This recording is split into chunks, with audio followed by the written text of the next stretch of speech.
Alrighty, we are back. I literally just hit stop record and start record. So let's see if we can get a little bit more done. Um, we are... Where do we want to go? What do we want to do? I just realized, crap, we never went back and got our blacksmith. Aw, man, I dumbed that one up. But I'm glad I thought about that now before we got too far ahead of ourselves. Let's drop down portal here, head here, go to Burwich Outskirts, and then one of the most important things to grab if you're going to be playing this game for a long period of time, and especially if you're going to be giving like a single character a good amount of like time to develop, you want to get your blacksmith. Your blacksmith is one of the most useful NPCs you will ever find in this game. So we are going to run, it is like literally directly to the right of the portal. You run across the road, follow this little area, just go through here, kill these things. It is pretty much directly to the right. You just keep going right, you'll see this little bridge right here. That, on the other side of the bridge, there is the blacksmith. Wait a second, crap, I never talked to the guy. This is where he will be when you actually pick up the quest. I'm an idiot. But granted, everybody should know that by now. What am I doing? Let's run all the way back and grab the quest. You need to grab the quest from the original blacksmith to grab the second blacksmith, so then you can take the second blacksmith back to Devil's Crossing, or you can side with the first blacksmith, and the second blacksmith goes in his position, and then you get the first blacksmith as your blacksmith. It really doesn't matter what you do here. You're still going to be getting a blacksmith. But still, blacksmiths are blacksmiths. They are very, very, very, very, very useful. And actually, I might start crafting... Actually, how much money do I have? I've only got 7k, 7.6k. That's not a lot. Especially when we're this early on in the game. Oh, I went a little bit too far. Actually, I think I could get through on that same area. Yeah, I could still get through. You just gotta keep going to the right after you, leave the portal. Move along now. Let's see. Side with him, open the portal up to Devil's Crossing. Now we want to run all the way back. We can then go back to Devil's Crossing, talk to him, which completely unlocks the ability to blacksmith, and then we can run back, or then we can go back to the portal and back to our original portal. I'm only killing, actually these guys really aren't worth me killing anymore because I'm such a high level compared to them. I'm 14, they're only 12, which means that I do not get much in the way of experience. I can finally get back on the way. I can't even like think straight. I don't even know what I was originally saying. Lol. Alright. I don't know if he has any dialogue. No, he doesn't have dialogue because I sided with Ulgrim. Let's go back to Devil's Crossing. And let's go and talk to our blacksmith.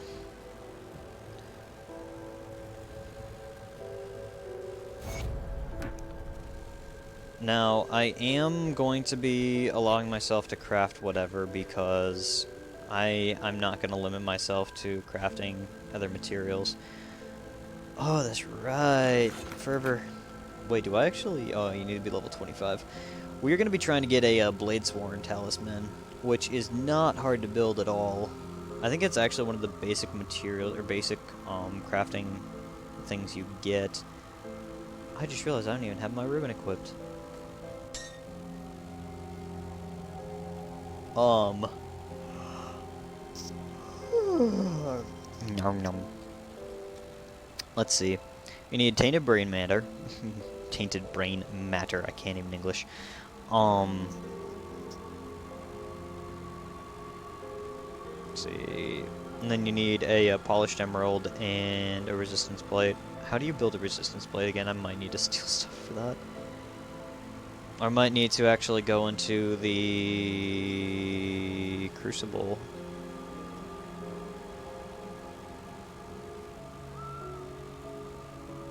Wait, what am I looking for?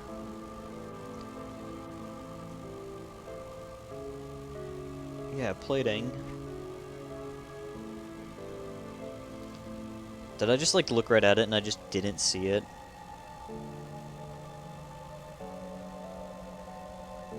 Wait. Yeah, I looked right at it and I just didn't see it. I need a battered shell.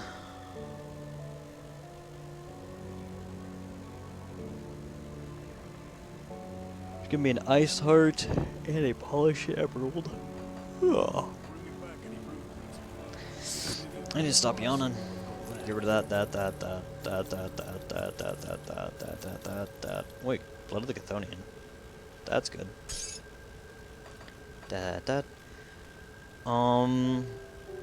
Let's actually dump some of this stuff off. Okay, you know what? Screw it. Let's do some crafting. We don't really have any good rings right now. So I would like to try and craft some decent rings. Those are not under armor. Those are here. Those are accessories. Enchanted rings. Use up all of our scrap. That is fire and aether damage. Booyah, there we go. That's what we want. Plus HP, plus offensive ability. That is an amazing ring that we just crafted right there. This one, health, attack speed, piercing resist, vitality resist, or leech life resist. That's pretty good. Certainly not something to complain about. Attack speed, physique, aether damage, physique, HP regen, and attack speed. Fire, acid, HP regen, piercing resist, attack speed, poison resist, vitality, attack speed. Yeah, we're gonna stick with these two rings. Oh yes, we did lose that stuff, but yeah, whatever.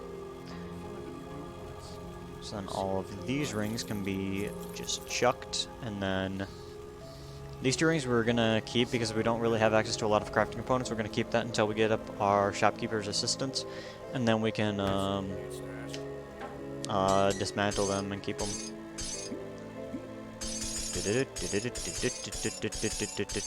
Actually, let's corpse dust.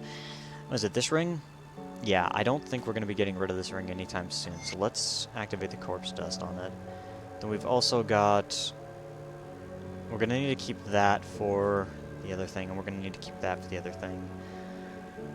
We're also going to need to keep those two for when we get crafting, because I will totally get rid of my chest plate, that ring, for when it comes time. That, let's put a searing ember in it, just to help with a little bit of damage. Primarily right now we're fire, but that's fine. Now that we got some decent stuff crafted up, we got some decent rings crafted up, we are ready to continue on. Excuse me, sir. Lower Burwich outskirts. Now let's continue moving forward.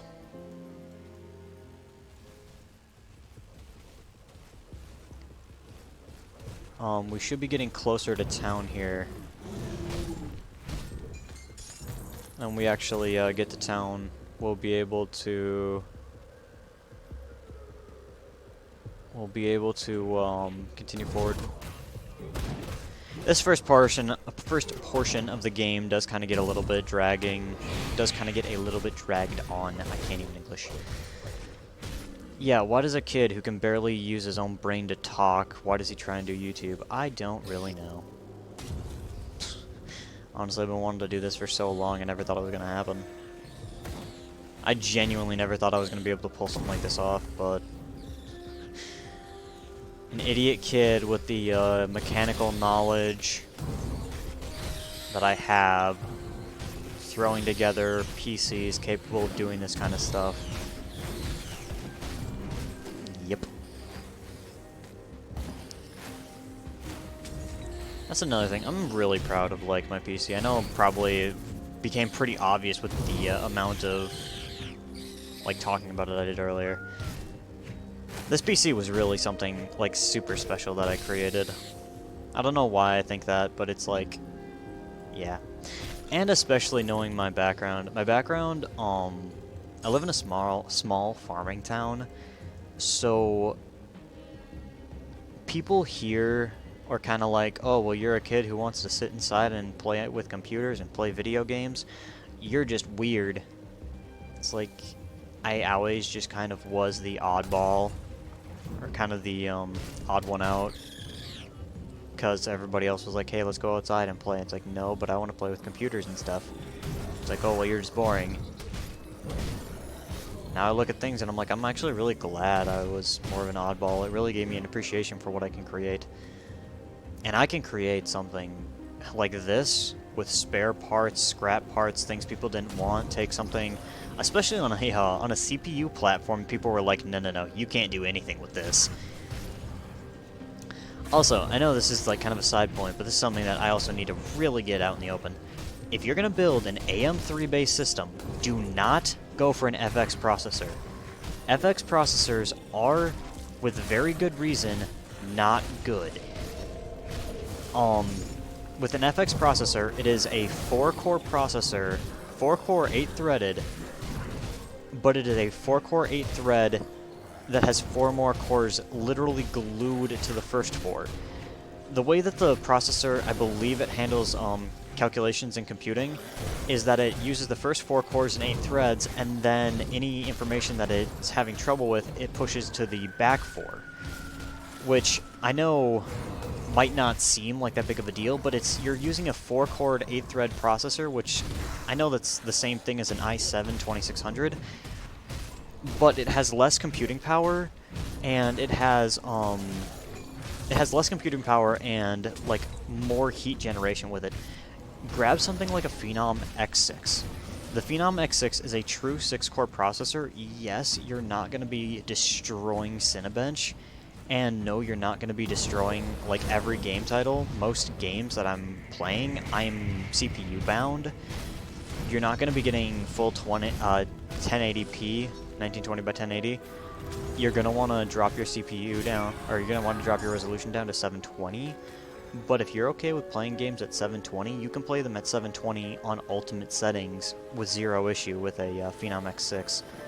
And I'm saying this with a Phenom X6 because I'm using a FX 990 series motherboard. So I have a really good high quality motherboard that I'm using to overclock my Phenom. But if you grab a, what is it, I think it's a 990 series or a 970 series with the, on the FX process, or on the FX platform, the AM3 Plus platform, then you can overclock these processors. I don't know if I got unlucky with my, oh, there's a little bit of lag there. I don't know if I got unlucky with the Silicon Lottery, or if I got pretty decently lucky with it. Mine is overclocked to 3.5, which it's completely 100% stable. I tried overclocking it more and it became unstable, so I'm not sure. I literally tried to overclock at one more point, and I'm not sure if it was my memory that caused it to fail, or if it was my processor that didn't like the overclock. Which I wouldn't understand, because the processor handles 3.5 without any problems. I don't see why 3.5.5 would cause it to completely wig out and crash every 10 seconds. So I'm guessing it was the RAM, because I know I had to overclock the RAM too. I'm not very good when it comes to overclocking, because it's like, oh hey, I turned this up, let me turn this up too, and this. Oh wait, something failed, I bet it was this. Wait, no, it wasn't that. Oh, it was this. No, it wasn't this, it was that. Oh, yep, it was all three. But if you've got somebody, or if you have a little bit of mechanical know-how, and you are on a budget, and you want to get into like gaming and YouTube and that kind of stuff, Phenom X6, it is a pretty decent little processor. $50 for a 45T, or a 1045T, and then it goes up to like $100 if you want to get the 1100T, which I don't know if I would recommend. I really haven't seen many people use them. I haven't heard much about them either.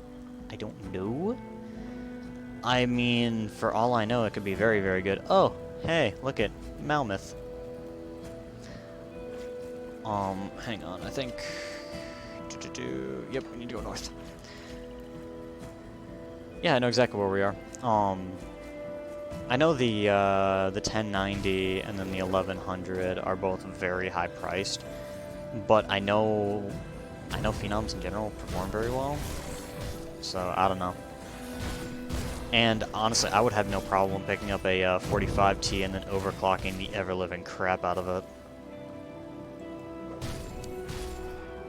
Mine's a 65, so yeah. I talk so much more about computers and like life stuff than I do about the game. I mean, that's the thing though. This game is not. It's not super like complicated.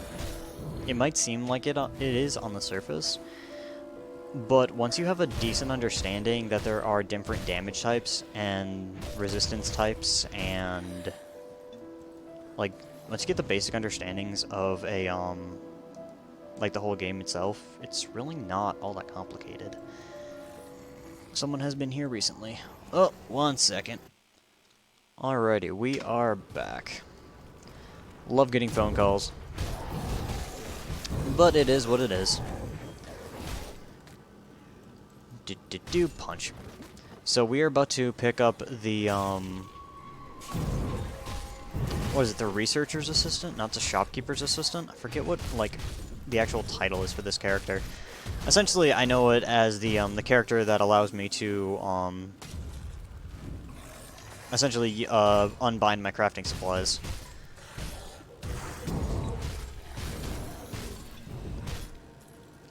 Yeah, we have actually got a decent amount of potions too. I just realized. Alrighty, let's grab you. Open up a rift gate. And this is one thing that I don't quite understand. Does everybody have access to rift gates, or is it just me? Because it's like, if theoretically, if I have access to rift gates, couldn't I technically, like, rift an entire army, like, right to the front gates of the final boss?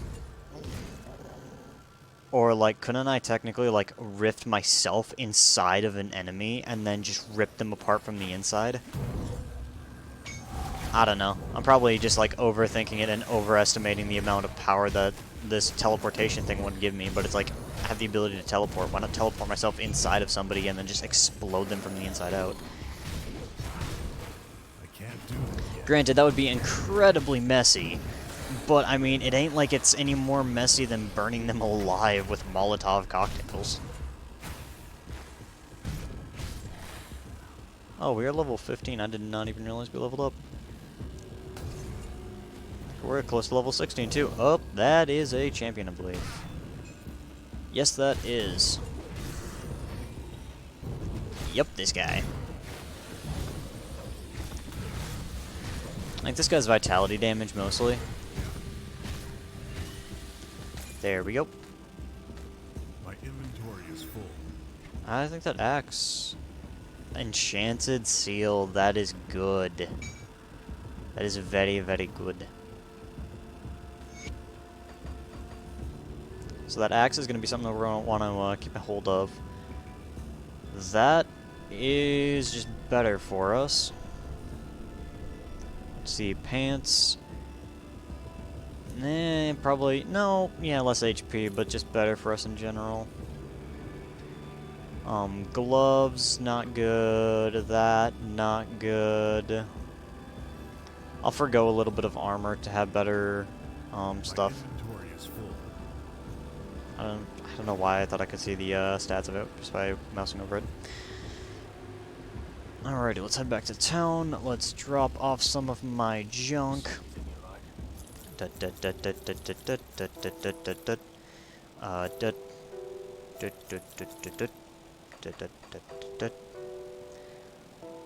We're gonna need in general, or probably in just for a while. I don't even know what I want to grab. Oh, we have 5 points available. The real question is, do we want to do this, or do we want to start speccing into this? Because we need 15 points to get to our Mortar Trap. Our Mortar Trap is going to be one of our other very useful spells. Mortar Trap has a very, very powerful AoE attack, Aether and Fire, so 1 more point, and we will have our full devotion tree. It's got a very big AoE of pure fire and death and damage. It is very, very good. So I would like to get up to it, but I don't know if that's what I really want to skill into. And I can always unskill, but I don't know. Yep, there we go. I'm actually slightly over-leveled for this area simply because of this weapon that I'm using. Giving me 8%. Ooh, an Unholy Inscription. Those are good. Giving myself an extra like 8% bonus experience is just, it's very, very useful. Yep, that is oh, never mind, that's Vitality damage. I was thinking that that was a Mark of the Traveler. Mark of the Travelers give you bonus movement speed, which is what I'm going to be pretty much putting in all of my boots once if I ever get access to them. Honestly, I might, after doing this first little part of the campaign, I might go and try and do some Shattered Realms stuff, just because I enjoy doing that so much more than the campaign. I mean, I want to do the campaign, but I don't want to, like, slog through the entire campaign. But being on Veteran difficulty, the game is not easy. The game is not designed to be easy, and I have had to fight my way through a bunch of different fights, but because of the build that I'm using, I've actually been able to do it quite effectively. I'm not great at piloting, but I'm decent enough to where I can do this kind of stuff. Honestly though, I should almost get a ultimate orb and then start a level 1 ultimate playthrough. I don't even know if that's possible anymore now that I think about it. So that would just be difficult. But we are certainly getting some good XP, though. I mean, that could get me all the way up to bonus 11% movement speed. Okay, screw it, let's do it. So we're moving a little bit faster. We're going to try and get some more items that are going to give us movement speed. Actually, we're going to try and get a bunch of items that are going to give us bonus movement speed, because movement speed is going to be our best friend. Actually, I think once I get to the next portal, I think I'm going to call it for the episode, and probably call it for this session. I've recorded episode 1 up until now, up in a single sitting, because I've been enjoying the game. I really, really do enjoy Grim Dawn. I really, really enjoy it. I'm also thinking about doing a side thing, where I'm going to be doing my level 100 Reaper. I'm going to be trying to do Crucible and Shattered Realms with that, or with him, and just recording that and trying to learn how to do it better and better as time goes on. Man, I forgot how much insects give XP. There's so many of them. And then hopefully, once I get everything rendered out and try and get some stuff uploaded, hopefully I'll be able to continue on with the campaign. And honestly, I'm really hoping for 10 views a video. I'm going to try and talk to my friends, ask them to watch the videos, and just give me a few views every once in a while. Hopefully. I'm hoping. Please, love me. Love me, senpais. All of my senpais. Actually, I don't even know if any of those guys want to talk to me anymore. I used to be on a, kind of like a makeshift Dota team. We played in Battle Cup all the time. We were decent. We were about Ancient tier. I think a couple of my guys are sitting a little bit above Ancient tier right now. So we weren't, like, great. I know I say, oh, we weren't great, we're Ancients. We weren't like actual professional Dota players by any means, but we made quite the name for ourselves. Most of us, when we met, we were sitting in the sub 1000 MMR, and now I think all of us are sitting in the just sub of 3K or sub of 4K. It's kind of funny. I was the mid and like the team captain. I was like, screw it. Sam, the guy who wants to build the $3,000 computer, I pretty much said, screw it, you take over captaining, because I am not wasting any more time doing this. And then he became more of the captain, and the entire team fell apart, and everybody stopped playing with each other. So yeah, I blame him. No, everybody kind of stopped playing. I think mainly because I quit playing, and they couldn't find a mid to replace me, so everybody just started doing solo queue. Which, I mean, more power to them. Those guys are enjoying playing the game. I just don't enjoy playing Dota anymore. I'll watch it. I mean, heck, I love watching the International. And any, like, major tournaments, or even the minors, like watching the Tier 2 teams, I absolutely love. Watching them is just so much fun. Especially Tier 2 teams, because these are the guys who have got to play their hearts out every single game just to be able to rationalize getting to play the game. And looking at, like, the top players, sometimes they get a little bit for lack of a better word, they really don't care. They just kind of assume that they're going to be playing for a long time. They're going to be playing for their current sponsor, so they get to kind of just fool around. And sometimes watching them like derp and absolutely destroy somebody is a lot of fun.